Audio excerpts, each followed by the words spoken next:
2025년 1월 20일 새벽입니다. 하나님 말씀은 창세기 25장 1절에서 6절입니다. 아브라함이 후처를 맞이하였으니 그의 이름은 구두라라.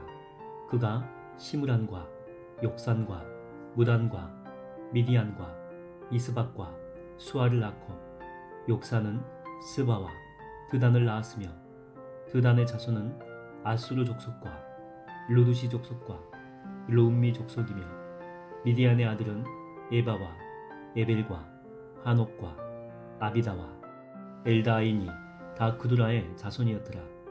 아브라함이 이삭에게 자기의 모든 소유를 주었고 자기 서자들에게도 재산을 주어 자기 생전에 그들로 하여금 자기 아들 이삭을 떠나 동방 곧 동쪽 땅으로 가게 하였더라. 하나님 말씀을 증거하겠습니다.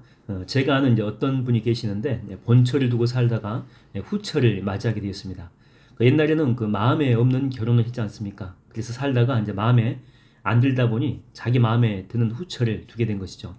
자기에게는 뭐 좋은 선택이었을지 모르겠지만 그러나 본인 이제 사후에 본처의 자녀들과 후처의 그 자녀들 간의 재산 쟁탈전이 벌어지게 된 것이죠.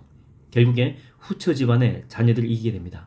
그래서 이 본처 집안의 그 자녀들이 자기 아버지 무덤을 파헤친 거죠. 열받아가지고 무슨 이런 분이 뭐 아버지냐, 그래서 아버지로 뭐 인정하지 않는 그런 뭐 폐륜의 그런 모습을 보인 것입니다. 그러니까 이 자기한테는 뭐 좋은 선택이 있을지 몰라요. 그러나 후손들한테는 너무나도 큰 아픔과 짐을 안겨준 것입니다. 아브라함은 그 노년에 다시 첩을 두게 되죠. 그래서 이 많은 자녀들을 낳게 됩니다. 뭐 자기를 위해서는 좋은 선택이 있을지 모르겠습니다. 그러나 후손들에게는 긍정적이지 못한 결과를 낳게 되죠. 그 후손 가운데 요셉을 팔았던 그 미디안 상이 있죠. 그 미디안 족속들이 있게 됩니다. 이 족속은 이 사사기를 보게 되면 이스라엘을 멸망시키려고 했죠. 그래서 기드온이 뭐 쳐부순 적도 있죠.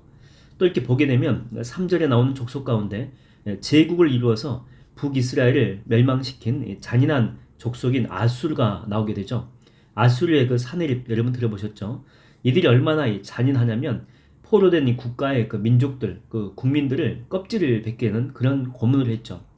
그래서 하나님이 그 요나 보고 아수르의 수도로 가서 복음을 증거해서 이들을 살리라고 했을 때 거부한 것입니다. 그러니까 이들은 구원받을 가치도 전혀 없다라고 하는 거죠. 그만큼 많이 당한 것입니다. 바로 그런 족속이 아브라함의 후처를 통해서 이 세상에 태어나게 된 것이죠. 여러분, 우리는 어떤 선택을 할 때에 나만 좋으면 되지라는 생각으로 결정을 합니다. 그래서 그 순간은 잘된 결정인 줄 알거든요. 근데 그 결정으로 공동체가 어려워지고 자기 자신에게도 또 가족들에게도 지울 수 없는 그런 아픔을 주는 후회를 하는 경우가 많다라고 하는 것이죠. 그래서 이렇게 뒤늦게 부랴부랴 뒷수습을 할 때가 있습니다. 아브라함도 이렇게 뒷수습을 하는 그런 모습이 나오죠. 5절과 이렇게 6절을 보니까 아브라함이 나름대로 본처에서 난 자식을 보호하기 위해서 이삭을 보호하기 위해서 지금 머리를 쓰고 있는 것이죠. 자기 생전에 후처에게서 난 다른 자식들을 멀리 동방으로 보내버린 것입니다. 재산을 조금 주어가지고.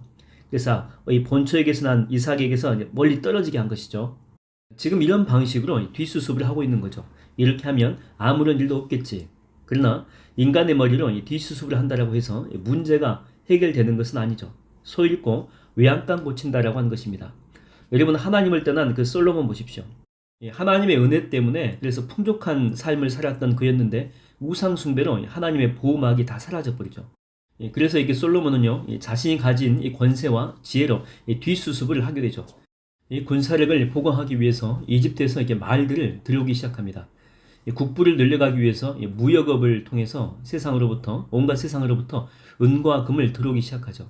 그리고 이 주변 국가의 침입을 외교로 막기 위해서 그 나라 공주들과 정략 결혼을 하게 됩니다. 사위 국가가 되는 거죠. 완벽한 전략이고 완벽한 대비책입니다.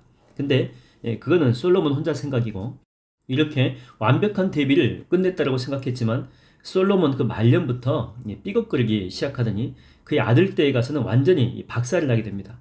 초라한 국가로 전락하게 되죠. 그 많던 금도 은도 전부 다 없어집니다. 군사력도 다 사라지게 되죠. 변방에 정말 작은 이 부족 국가 수준으로 떨어지게 됐다고 하는 것입니다. 그래서 이 성경에서 하나님의 백성들한테 외치는 그 메시지가 무엇입니까? 여호와께로 돌아오라는 거죠. 회개하고 돌아와라.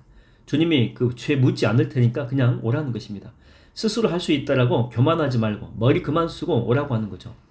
코로나 이후에 이 가나안 성도들이 많이 있다라고 했죠. 그 가나안 거꾸로 하면 교회 안 나가 교인들입니다. 교회 안 나가는 성도들. 그들이 그랬어요. 자기 신앙, 자기가 이제 지킬 수 있다고. 기도가 부족하면 뭐 집에서나 차에서 하게 되면 되고, 은혜 받고 싶으면 유튜브 들어가서 골라서 설교 드릴 수 있고, 부족한 것은 좋은 기독교 양서를 통해서 보충하면 된다라고 생각했던 거죠. 그러나 대다수의 가나안 교인들은 다시 교회를 찾기 시작했습니다.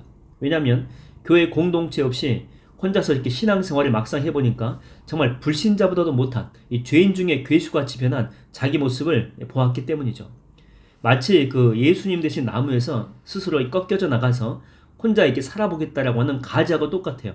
처음에는 그 푸름을 유지하고 있지만 원 나무에서 떨어져 나왔기 때문에 공급처가 상실된 거거든요. 그래서 스스로 아무리 용을 써도 결국에는 말라서 죽을 수밖에 없다라고 하는 것입니다. 이 가지가 다시 살려면 스스로의 힘으로는 절대 불가능하죠. 원 가지에 다시 와서 접붙임 되었을 때 다시 회복하고 살아날 수가 있습니다. 다시 말하면 주님께로 가야지만이 회복하고 또 충만해지고 열매 맺는 인생이 될 수 있다고 하는 거죠. 여러분, 하나님의 말씀을 떠난 존재는요, 뒷수습으로 이게 해결이 되지 않습니다. 아버지를 떠난 탕자는요, 어떤 자신의 행위로도 다시 회복이 되지 않죠. 방법은 하나입니다. 다시 아버지께로, 주님께로 돌아오는 것이죠. 말라기 3장 7절에 보니까 이렇게 나와 있습니다. 만군의 여호와가 이르노라. 그런즉 내게로 돌아오라. 그리하면 나도 너희에게로 돌아가리라. 오늘 하루도 주님 품에 거하며 승리하는 하루가 되기를 주의 이름으로 축원드립니다.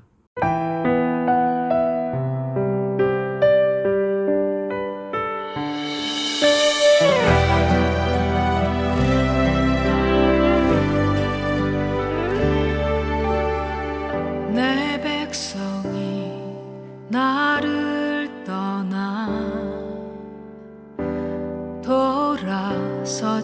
돌아섰지만